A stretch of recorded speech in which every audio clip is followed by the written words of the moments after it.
The doors of the training hall slammed shut before I even sat down, and every claw in the room turned toward the sound. Something had gone wrong. I could feel it in the way the air changed, thick and sharp, the way it always did before a fight. But there was no fight. Not yet. There was only silence, and the silence was worse. My name is Corwin. I am not human. I come from a world called Threxa, where the sky is the color of rust, and the ground never forgets a footprint. On my world, strength is not a virtue. It is the only law. A person who cannot prove their strength does not rise. They do not lead. They barely survive. This is not cruelty. It is simply how we were built, generation after generation, until it became instinct instead of choice. I am telling you this because you need to understand what kind of room I was sitting in, and what kind of world had raised the students around me, before I tell you what the human girl did. We were in our third year at the Interstellar Academy of Xenobiology and Survival Studies, a school built on a neutral station between 6 star systems, where the sons and daughters of 100 different worlds came to learn how to master the wild things their ancestors had once feared. It was, in theory, a school about respect for nature. In practice, it was a school about conquest. Every species there had its own version of the same lesson. If you can control a dangerous creature, you have proven that you deserve your place among the strong. That was the assignment on the board that morning, written in the professor's steady, unbothered handwriting. Bring a beast from your home planet. Demonstrate control. Explain your method. I remember staring at those words for a long time. Not because they were new. Every student at the academy had known this assignment was coming since the semester began. We had talked about it in the dining hall, in the sleeping quarters, in the long quiet hours between classes. Everyone had a plan. Everyone had already decided which creature they would bring, which chains they would use, which cage would look most impressive when they carried it through the door. Everyone except her. Her name was Alice Turner, and she was the only human in our entire year. She had arrived halfway through the first term, quiet and small compared to the rest of us, with pale skin and light brown hair pulled back in a simple braid. She did not carry weapons. She did not boast. She barely spoke unless someone spoke to her first, and even then, her answers were short, careful, thoughtful. I did not understand her, not at first. On Threxa, silence is often a sign of weakness, a sign that a person has nothing worth saying because they have nothing worth proving. But Alice's silence did not feel weak. It felt like she was simply choosing not to waste words. There is a difference, though it took me a long time to see it. The other students had their own opinions about her. Dorian, a broad-shouldered boy from a world of endless deserts, liked to say that humans were soft creatures who had only survived this long because no one had bothered to test them properly. Elsie, from a colder world where ice never truly melted, thought humans were clever in a sly, quiet way, the way a small animal is clever when it cannot fight back and must think its way out of danger instead.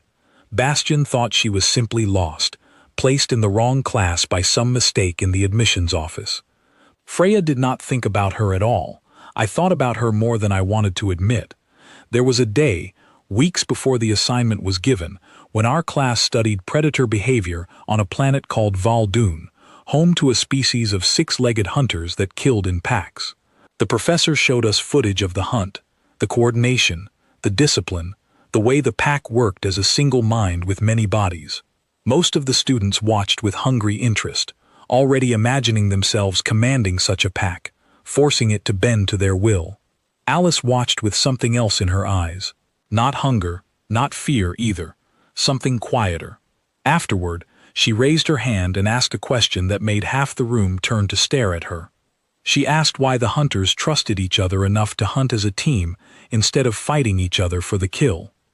The professor, a tall, ancient being named Professor Holt, whose scales had turned silver with age, paused before answering. It was not the kind of question our class usually asked. We asked how to defeat a creature, how to break its will, how to prove dominance over it. We did not usually ask how a creature learned to trust.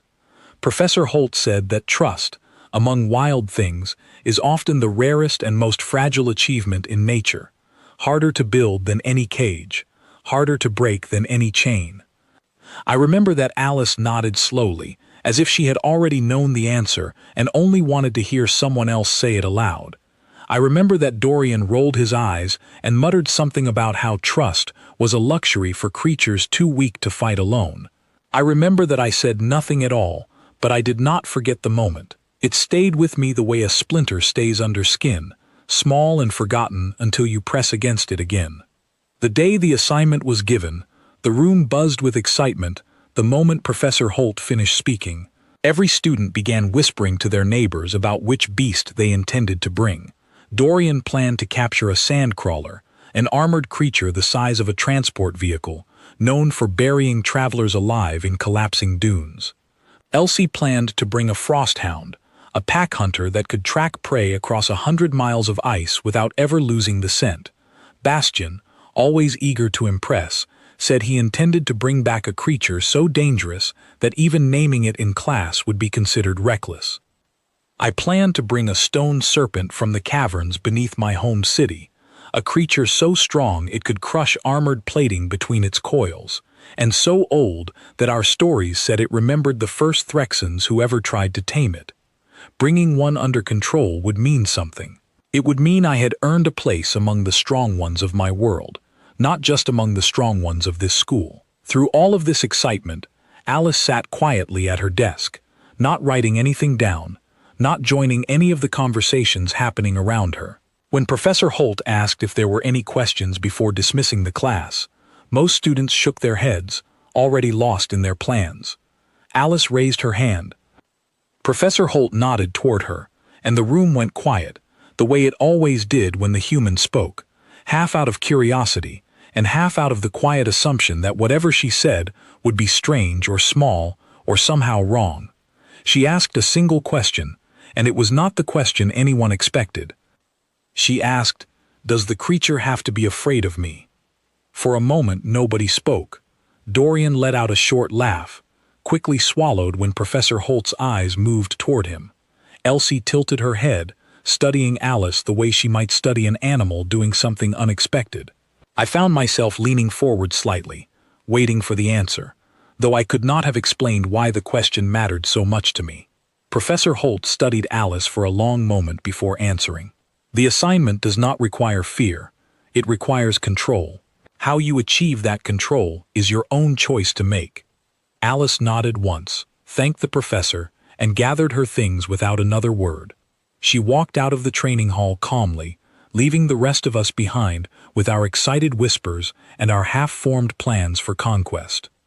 I sat there long after the others had left, turning her question over in my mind. Does the creature have to be afraid of me?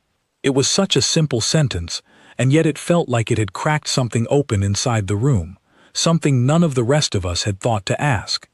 On Threxa, fear and respect are the same word. We do not separate them, because our ancestors never needed to. If something feared you, it obeyed you. If it obeyed you, you were strong. If you were strong, you deserved to lead.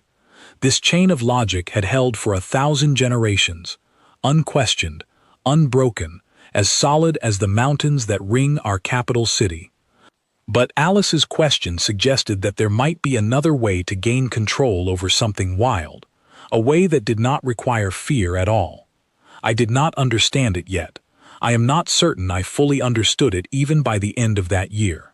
But I remember walking back to my quarters that night with her words circling in my mind like a hunting bird that refuses to land, and I remember thinking, for the first time since I had arrived at this academy, that perhaps I did not know everything about strength that I believed I knew. The days leading up to the presentation passed quickly. Students disappeared for hours at a time, traveling back to their home systems to capture the creatures they had chosen, returning exhausted and triumphant, already boasting about the struggles they had survived. Dorian returned with a bruise across his jaw, and a story about how the sandcrawler had nearly buried him alive before he broke its will. Elsie returned with frostbite creeping up her fingers and a grim satisfaction in her eyes, describing how the frosthound had tested her for 3 days before finally submitting. Alice did not disappear at all. She remained on campus the entire week, attending her classes as usual, studying in the library during her free hours, eating alone in the corner of the dining hall with a small, distant look on her face, as if her mind was somewhere far away even when her body sat among us. I asked her once, in passing, whether she had already captured her creature. It was the only real conversation we had before the day of the presentation.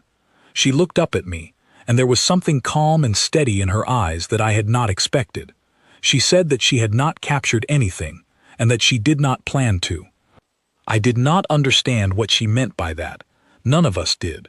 We assumed, in our own separate ways, that she had simply failed to find a suitable creature, or that fear had finally caught up with her small, unarmed body, or that she had quietly given up on an assignment she never should have been given in the first place. We were wrong about all of it, though none of us would understand exactly how wrong until the day she finally walked through those training hall doors, carrying something that would silence every proud, boasting student in that room, myself included. But that story belongs to what came next. The morning of the presentation began with a kind of energy I had rarely felt inside the training hall. Students arrived early, dragging cages, leading chained creatures, carrying stunned or bound beasts across their shoulders, like trophies earned through hard-fought battles. The air smelled of dust, sweat, and the strange mixture of scents that came from a dozen different worlds, all pressed into one room at once. Professor Holt stood at the front of the hall, arms folded behind their back, watching everything with the patient, unreadable expression of someone who had seen 100 years of students try to prove themselves in exactly this same way. Beside the professor stood a row of empty pens, built into the wall, ready to hold whatever creatures were about to be paraded through the door. Dorian arrived first, and the moment he entered, the whole room turned to look. Behind him, dragged on thick chains by 2 assistants, came the Sandcrawler, an armored beast the size of a small transport vehicle, its many legs scraping uselessly against the metal floor as it strained against its restraints. Its eyes, small and black, darted around the room with obvious panic, and every few seconds it let out a low, grinding sound that vibrated through the floor beneath our feet. Dorian stood tall beside his captured beast, chest out, chin lifted, clearly enjoying the attention.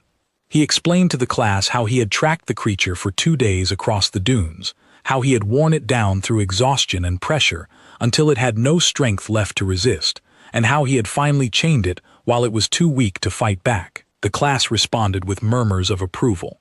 On Threxa, and on many worlds like it, this was exactly the kind of story that earned respect. I clapped along with the others, though something about the Sandcrawler's darting eyes stayed with me longer than it should have. It did not look tamed. It looked exhausted and afraid and utterly without hope of escape. I told myself this was simply what control looked like. I told myself this many times that morning, though each time the thought felt a little less convincing than before. Elsie went next, leading her frosthound into the room on a heavy chain wrapped several times around its powerful neck. The creature moved low to the ground, ears flattened, teeth bared in a silent, constant snarl. Elsie described the 3 days she had spent tracking it through ice fields, the traps she had set, the moment she had finally cornered it against a frozen cliff with nowhere left to run. She spoke with pride about breaking its spirit through patience and pressure, about the exact moment she knew it had given up trying to fight her. The frosthound did not look at her once during the entire explanation. Its eyes stayed fixed on the floor, its body pressed as low as it could go, as if trying to make itself small enough to disappear entirely. One by one, the other students followed.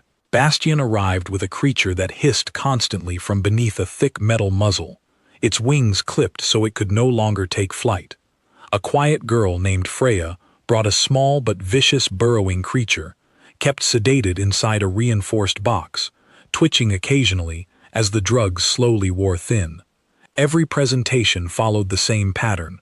A dangerous creature, captured through struggle, controlled through exhaustion or restraint, presented as proof of the student's strength and worthiness. I brought my stone serpent last among the early presentations, its massive coils wrapped in reinforced binding designed specifically to contain its crushing strength.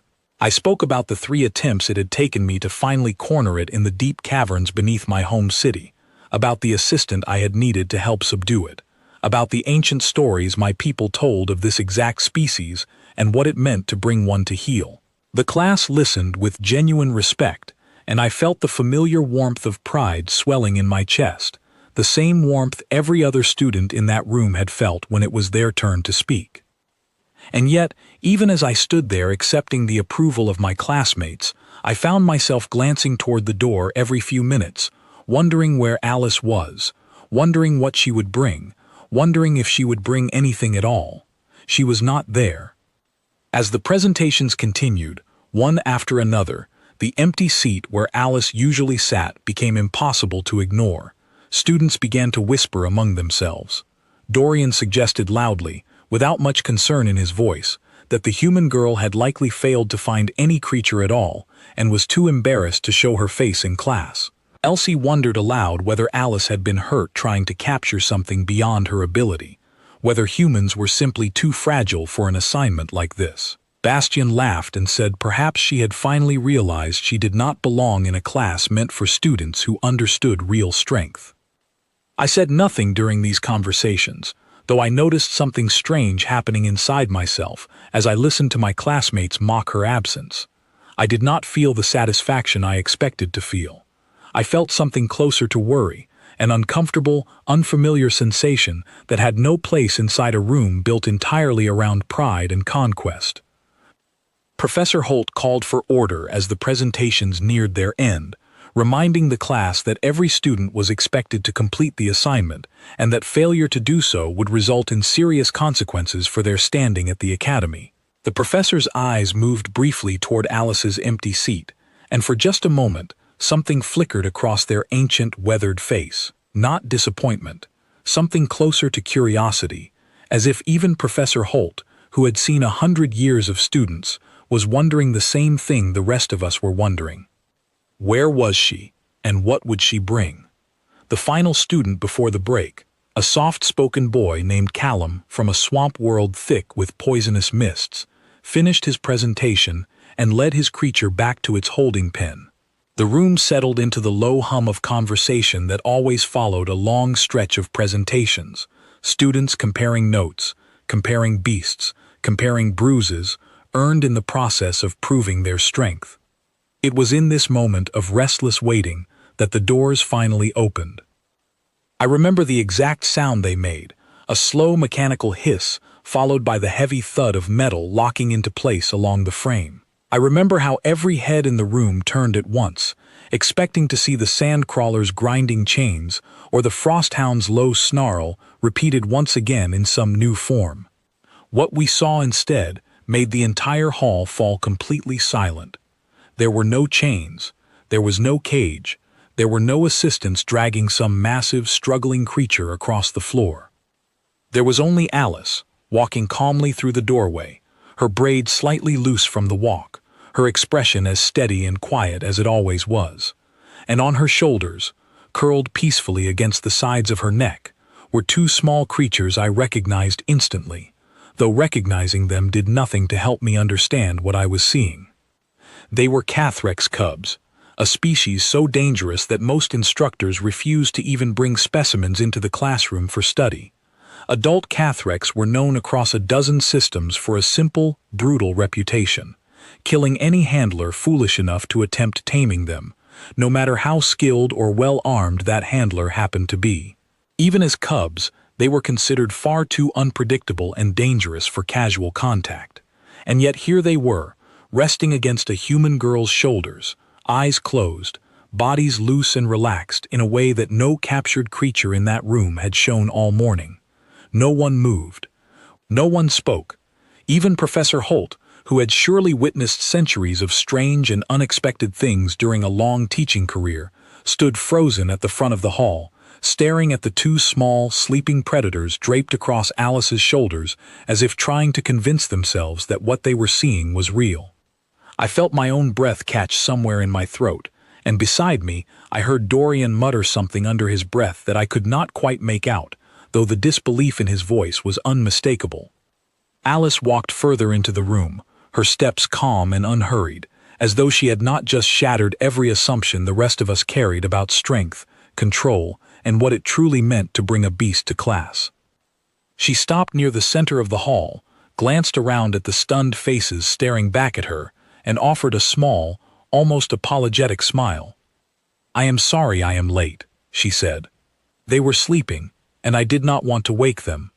For a long moment, nobody in the training hall said anything at all. The silence stretched so long that I could hear the faint hum of the ventilation system above us, a sound I had never noticed before in a room usually filled with chains rattling and beasts snarling and students boasting about their conquests. Then, all at once, the room erupted. Dorian was the first to find his voice, though what came out was less a sentence and more a kind of strangled disbelief. He took a half-step backward, his eyes fixed on the two small shapes resting against Alice's shoulders, and asked how she had gotten a Cathrex anywhere near her without being torn apart. Elsie's hand moved instinctively toward the restraint controls near her Frosthound's pen, as if some old instinct told her danger was standing in the middle of the room, even though the danger in question was sleeping peacefully and showed no sign of waking. Bastian laughed, a short, nervous sound with no real humor in it, and said this had to be some kind of trick, that no creature with Cathrex blood would ever allow itself to be carried like a child's toy unless it had been drugged into unconsciousness or was already close to death. Alice did not react to any of this the way I expected her to. She did not raise her voice, did not defend herself with the kind of proud, sharp words most of us would have used if our own methods had been questioned in front of the class. She simply stood there, patient, waiting for the noise to settle, one hand resting gently against the back of the smaller cub's neck, the way someone might rest a hand against a sleeping child to keep them calm. Professor Holt stepped forward from the front of the hall, moving slower than usual, studying Alice and the two cubs with an expression I had never seen on the old teacher's face before. It was not anger, and it was not simple curiosity either. It looked almost like fear, though fear of what exactly, I could not say. Perhaps fear of what this meant. Perhaps fear of how completely it broke every rule the professor had spent a century teaching. The professor asked, in a voice quieter than usual, how exactly Alice had managed to bring two Cathrex cubs into this room without restraints, without sedation, and without a single visible injury on her own body. Alice answered simply that she had not needed any of those things. Professor Holt's eyes narrowed slightly, not with suspicion exactly, but with the sharp focus of someone trying to solve a puzzle they had never expected to encounter. The professor asked whether the cubs had been captured recently, and if so, how she had subdued them during the process. Alice shook her head and said she had not captured them at all. She said she had found them, weeks earlier, alone and starving in a remote stretch of forest, and that she had never once tried to subdue them in the way the assignment seemed to expect. This answer did nothing to calm the room. If anything, it made the confusion worse. Dorian demanded to know how she expected the class to believe that two Cathrex cubs, creatures known across multiple systems for turning on their own handlers within days of capture, had simply allowed a human girl to walk among them, hold them, and carry them into a room full of strangers without a single sign of aggression. I found myself studying the cubs more closely as the arguing continued around me. They were smaller than I expected, their fur a deep gray with faint silver markings along the spine, markings I recognized from textbooks describing the species as still developing, not yet full-grown, but already carrying the sharp claws and powerful jaw structure that made adult Cathrex so feared. Even asleep, there was something unmistakably dangerous about them, a coiled tension beneath the surface that suggested exactly how quickly gentle stillness could become something else entirely. And yet, they slept, undisturbed by the shouting around them, undisturbed by the tension thick enough to taste in the air, undisturbed by anything except the slow, steady rhythm of Alice's breathing beneath them. One of the cubs stirred slightly, nose twitching, and I felt my whole body tense, half expecting the room to descend into chaos the moment its eyes opened. But it simply shifted position, pressing closer against Alice's neck, and settled back into sleep, without so much as opening an eye. Elsie, who had grown quieter than the others during the argument, finally spoke up, her voice carrying none of Dorian's aggressive disbelief, but something closer to genuine, unsettled curiosity. She asked Alice directly whether she was afraid, standing there with two apex predators resting against her body in a room full of strangers. Alice considered the question for a moment before answering. She said she was not afraid, because fear was not something she had built into her relationship with the cubs from the very beginning. She said that from the first day she found them, she had made a choice not to treat them as something to be conquered, and that choice had shaped every single interaction that followed. Professor Holt asked, carefully, what exactly she meant by that. Before Alice could answer, Dorian interrupted again, his voice sharper now, edged with something that sounded almost like anger. He said this entire display was some kind of insult to the assignment, that the rest of the class had spent days tracking, fighting, and physically subduing dangerous creatures, risking real injury to prove their strength, while Alice apparently expected to receive the same credit simply by finding two orphaned cubs and letting them nap on her shoulders like household pets. The room murmured in agreement, and for the first time since Alice had walked through the door, I saw something flicker across her face that was not quite calm. It was not anger either. It looked more like patience being tested, the kind of expression someone wears when they have explained something important many times before and are preparing to explain it once again. She looked directly at Dorian and then at the rest of the room, before speaking. She said that everyone in this room had proven they were strong enough to force a wild creature into submission through exhaustion, fear, and physical dominance. She said she did not doubt that this took real courage and real skill, and she was not trying to diminish what any of them had accomplished. But she said that what she had done was different, not because it required less effort, but because it required a different kind of effort entirely. She said that anyone strong enough and patient enough could eventually force a wild animal to stop fighting back. But very few people ever tried to earn a wild animal's trust instead, because trust could not be forced, and it could not be rushed, and it offered no guarantee of success no matter how much time or care you invested. She said that when she found the cubs, they had already lost everything familiar to them. Their world had been torn apart in ways she was not yet ready to explain in full detail, and they had been left alone, hungry, and terrified in a place with no shelter and no protection. She said that if she had approached them the way the rest of the class had approached their own creatures, with rope, with force, with the assumption that dominance was the only way to gain control, she believed both cubs would have either fled into the wilderness and died there alone, or attacked her the moment she came close enough to try. Instead, she said, she had chosen to wait. Professor Holt, who had remained silent throughout this explanation, finally asked how long that waiting had taken and what exactly it had involved.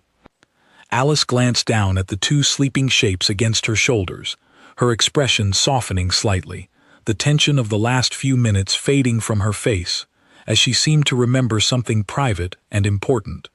She said it had taken weeks.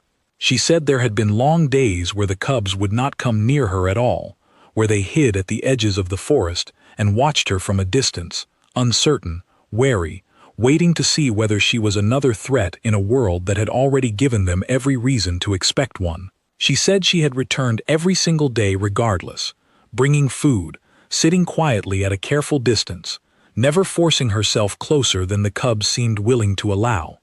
She said that trust, when you build it instead of forcing it, moves at its own pace, and that pace cannot be rushed no matter how much you might want to rush it. She said there had been moments where she doubted the cubs would ever come close enough to let her touch them, moments where she wondered whether she had made the wrong choice by refusing to use the same methods everyone else in this room had used. But she said that eventually the cubs had approached her on their own, not because she had broken their will, and not because exhaustion had left them with no other choice, but because over time she had become something they associated with safety instead of danger. The room had grown quieter as she spoke, the earlier shouting replaced by something closer to stunned attention. Even Dorian, who moments earlier had been loudly dismissive, now stood watching her with an expression I could not quite read, somewhere between skepticism and something that looked almost like discomfort, as if her words had touched a part of him he did not particularly want touched.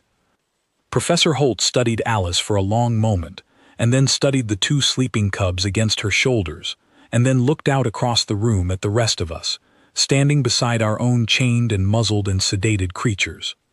The professor asked a question then that none of us expected, a question that seemed to hang in the air long after it was spoken. The professor asked whether any of the creatures currently held in the pens along the wall would ever willingly choose to rest against the shoulders of the student who had captured them, undrugged, unchained, and unafraid. Nobody answered. I looked toward my own stone serpent, coiled tightly inside its reinforced binding, its ancient eyes fixed on nothing in particular, waiting out the hours until it could be returned to whatever holding facility the academy used between classes. I tried to imagine it resting calmly against my shoulders, the way the Cathrex cubs rested against Alice's, and the image would not form in my mind no matter how hard I tried to build it. I realized, standing there in that silent room, that despite everything I had been taught about strength since the day I was old enough to understand the concept, I had never once considered that there might be a different kind of victory available to me, a victory that did not require fear, or force, or the slow crushing of another creature's will. Alice's explanation was not finished. There was more to the story of how she had found the cubs, more about what had happened to their mother, more about choices that had nothing to do with strength in the way any of us understood the word. But that part of the story would have to wait, because Professor Holt, still watching her with that same unreadable expression, finally spoke again, asking her to begin from the very beginning and to leave nothing out. Alice found a low bench along the wall and sat down, careful not to disturb the two cubs still resting against her shoulders. The room settled around her, students slowly lowering themselves back into their seats, still watching her with a mixture of confusion and something none of us had a name for yet. Professor Holt remained standing near the front of the hall, arms folded, listening with the patience of someone who had waited a very long time to hear a story worth hearing. She began by explaining that weeks before the assignment was given, she had taken a solo research trip into one of the forest reserves near the academy, a place students were permitted to visit for independent study as long as they registered their travel in advance. She had gone there to study plant life for an entirely unrelated project, nothing to do with beasts or assignments or anything the rest of the class had been preparing for at the time. It was during that trip that she first heard the sound. She described it carefully, choosing her words the way someone does when they want to make sure they are understood exactly as they mean to be understood. She said it was a thin, high, broken sound, nothing like the confident calls of a healthy predator moving through its territory. It sounded, she said, like something in pain, or something afraid, or both at once. She followed the sound through the trees, moving carefully, aware that whatever was making that noise might not welcome a stranger nearby. What she found, tucked beneath the exposed roots of a fallen tree, were the two cubs, pressed close together, thin from hunger, and utterly alone. Nearby, she said, though she paused before continuing, was what remained of their mother. The room went very still at this. I noticed several students shift uncomfortably in their seats, and even Dorian, who had spent the entire morning eager to argue, said nothing at all. Alice explained, carefully and without unnecessary detail, that the mother Cathrex had been killed by hunters, poachers who had entered the reserve illegally, seeking to capture or kill adult Cathrex for their fur, which was considered valuable on several black markets across the sector. The hunters, she said, had taken what they wanted and left without noticing, or without caring, that two cubs had survived, hidden beneath the roots where their mother had likely pushed them in her final moments, trying to keep them safe.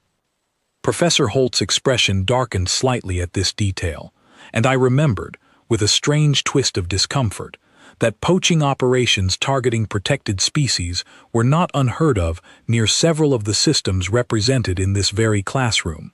I did not know, and would likely never know, whether anyone connected to that particular crime sat among us, but the thought settled uneasily in my chest regardless. Alice continued, explaining that she had known immediately she could not simply leave the cubs there. She said she also knew, just as immediately, that she was not equipped, trained, or authorized to remove 2 Cathrex cubs from a protected reserve and claim them as some kind of exotic pet. She said the correct action, according to every rule she had been taught, would have been to report the sighting to reserve authorities and let trained wildlife officers handle the situation from there. She said she did report it, but she also said that she could not simply walk away in the meantime, not while 2 starving, terrified cubs remained alone in the place where their mother had died protecting them. So she began returning every day. At first, she said, she kept her distance, sitting quietly at the edge of a small clearing near the fallen tree, far enough away that the cubs did not feel cornered, close enough that they could see her if they chose to look. She brought food each time, simple offerings left at a careful distance, never forced into their space, never pushed toward them in a way that might feel like a threat. For the first several days, the cubs would not approach at all. They stayed hidden beneath the roots, watching her from the shadows, sometimes disappearing entirely for hours before returning once she had gone quiet and still. She said there were nights she left that clearing uncertain whether she had made any progress at all, uncertain whether the cubs would survive long enough for reserve officials to relocate them to proper care, uncertain whether her presence was helping or simply prolonging something that could not be fixed through patience alone. But she kept returning. She described, in quiet detail, the small changes she began to notice over time. The food she left began disappearing while she watched from a distance, rather than only after she had gone. The cubs began emerging from beneath the roots earlier in her visits, watching her with less obvious tension in their small bodies. One evening, nearly 2 weeks after she first found them, the smaller cub crept close enough to sniff at the edge of her boot before darting back to safety. She said that moment mattered more to her than she could easily explain, not because the cub had done anything remarkable by human standards, but because it represented a choice. The cub had chosen, on its own, without force or fear, to close a small piece of the distance between them. From that point forward, she said, progress came more steadily, though never quickly, and never in a straight line. Some days the cubs seemed eager to approach her. Other days they retreated back into caution, as if some old instinct reminded them that trust was dangerous and safety could not be assumed. She said she learned, slowly, to let them set the pace entirely, resisting every instinct that told her to move faster, to push harder, to try to speed along a process that could not be rushed without undoing everything already built. Professor Holt interrupted at this point, asking a question I suspected many of us were wondering ourselves. The professor asked whether Alice had ever felt she was in danger during this process, given that even young Cathrex carried enough strength in their jaws to cause serious injury. Alice considered the question honestly before answering. She said there had been moments of uncertainty, moments where the cub's natural instincts flared into something sharper, a warning growl, a defensive posture, teeth bared in a way that reminded her exactly what kind of creature she was dealing with. She said she had learned to recognize those moments and to give the cubs space when they needed it, rather than treating every display of caution as something to be forced through or punished. She said the difference, in her mind, was simple. She was not trying to convince the cubs that fighting her was pointless. She was trying to show them, patiently and consistently, that she was never going to be a threat in the first place. Those were very different goals, she said, and they required very different methods to achieve. Eventually, she explained, the reserve officials she had originally contacted returned to assess the situation. They found 2 cubs in far better condition than expected, already showing early signs of trust toward a human who had, by all official rules, no business forming that kind of bond with a protected predator species.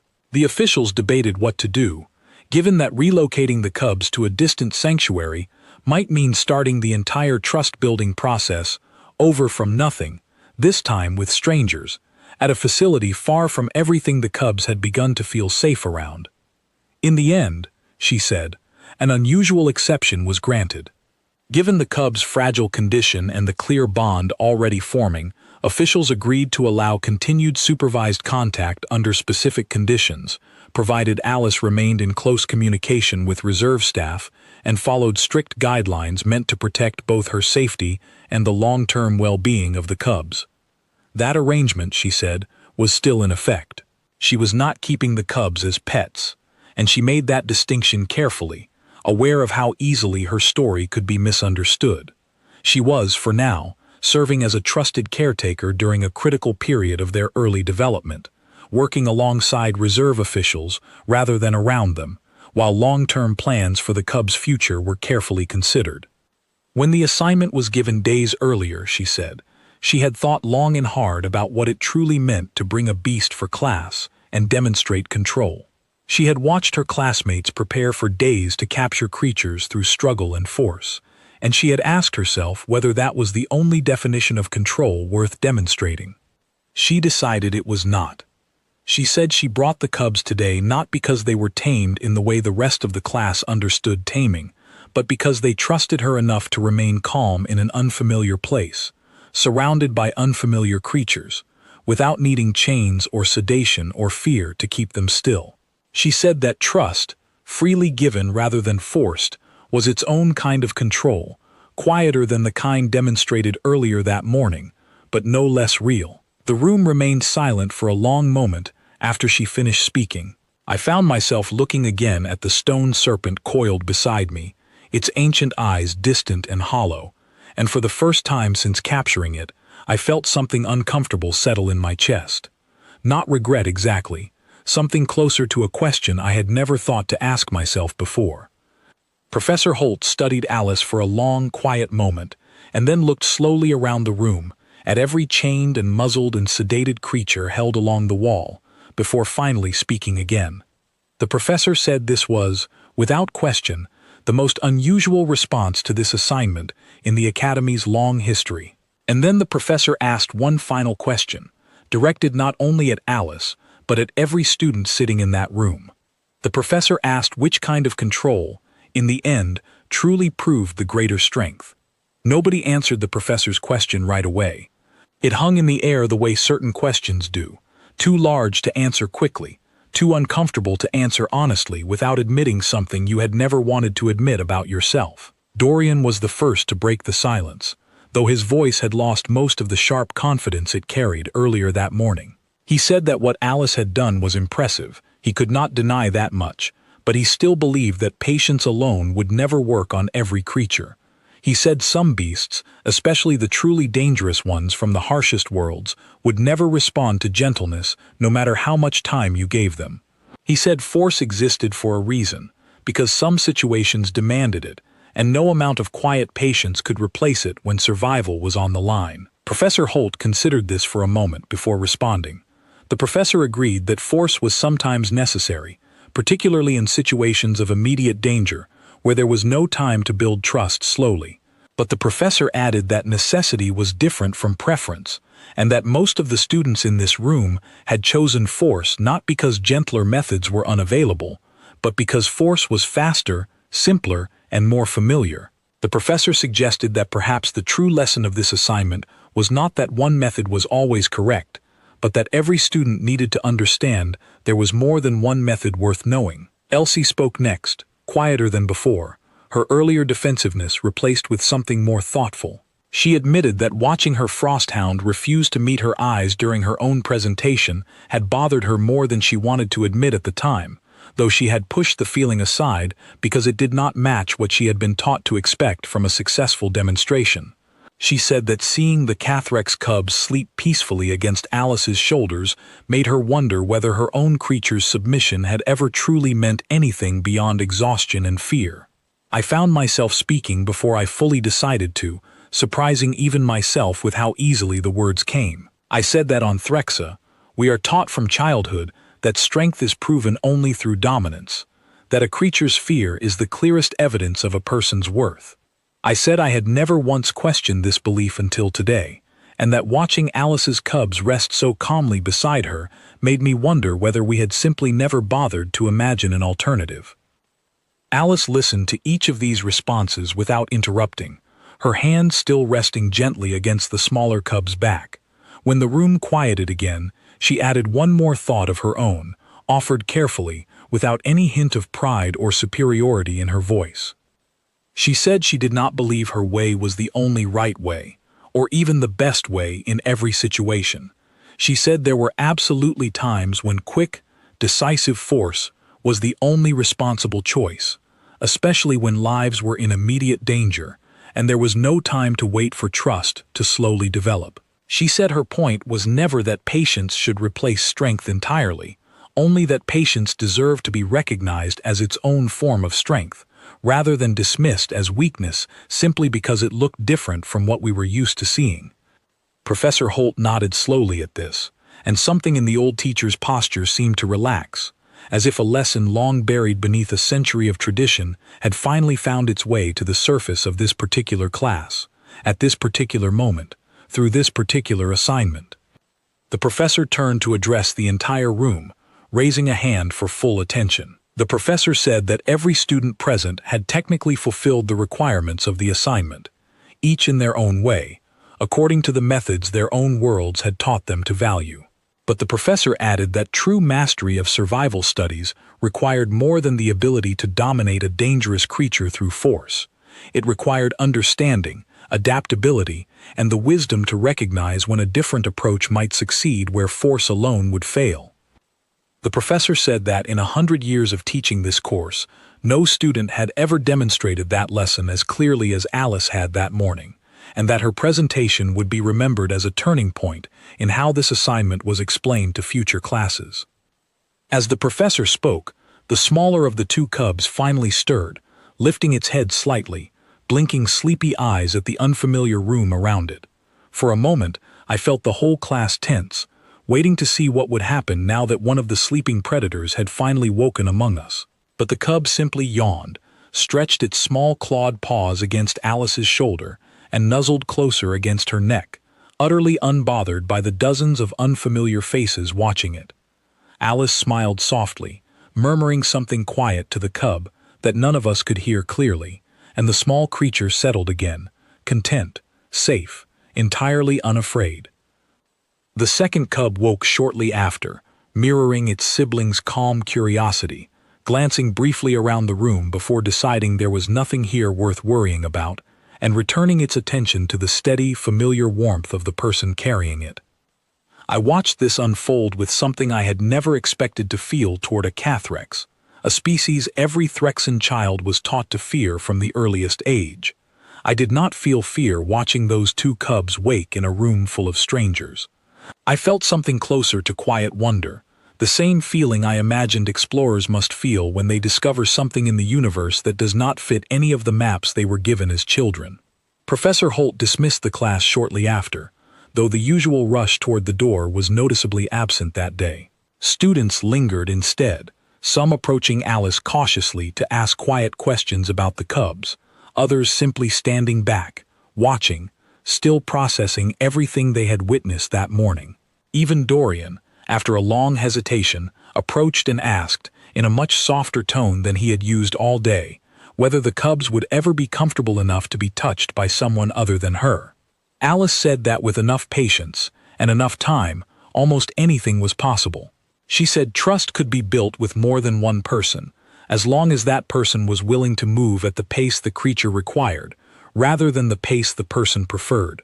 She said Dorian was welcome to visit, slowly, carefully, if he was genuinely interested in learning, rather than simply proving something to himself or to the rest of the class. Dorian nodded, and for the first time since I had known him, he looked less like a boy eager to prove his strength, and more like someone quietly reconsidering everything he thought he understood about what strength actually meant. I stayed behind after most of the others had gone, watching Alice gather her things carefully, the two cubs still draped comfortably across her shoulders as she prepared to return them to whatever quiet space she kept for them between visits. I found myself asking her, somewhat hesitantly, whether she had known from the very beginning how differently her approach would be received by the rest of the class. She considered the question honestly before answering. She said she had expected confusion, and perhaps some disapproval, given how differently her method looked compared to everyone else's. But she said she had decided long before the assignment that she would rather demonstrate something honest about what she believed than perform something impressive simply because it matched everyone else's expectations. I asked her, finally, why she had chosen to answer Professor Holt's question the way she did on that very first day, weeks earlier, when she asked whether the creature had to be afraid of her. She smiled slightly, adjusting the smaller cub's position against her shoulder as it settled back toward sleep. She said that somewhere along the way, she had come to believe that fear and respect, while they might sometimes overlap, were never truly the same thing. She said fear could force a creature to stop fighting you, but only trust could make a creature choose to stay beside you when it had every opportunity to leave. I walked with her partway back toward the dormitories that evening, saying very little, thinking a great deal. My own stone serpent had been returned to its holding facility by then, coiled tightly within reinforced walls, waiting silently for whatever the academy planned to do with it once the assignment had been fully graded. I found myself wondering, for the first time since capturing it, whether there might have been another way, a slower, harder, less certain way, that could have led to something different than fear pressed down beneath heavy chains. I did not have an answer that night. I am not certain I have a complete answer even now, months later, as I think back on everything that happened in that training hall. But I remember, clearly, the image of those two small cubs sleeping peacefully against Alice's shoulders, undisturbed by chains, undisturbed by fear, undisturbed by anything except the simple, quiet certainty that they were safe.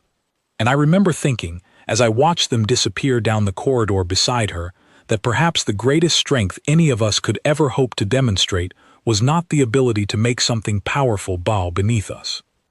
Perhaps it was the patience to earn something powerful's trust instead, and the humility to understand that the second kind of strength was, in every way that truly mattered, the harder one to achieve.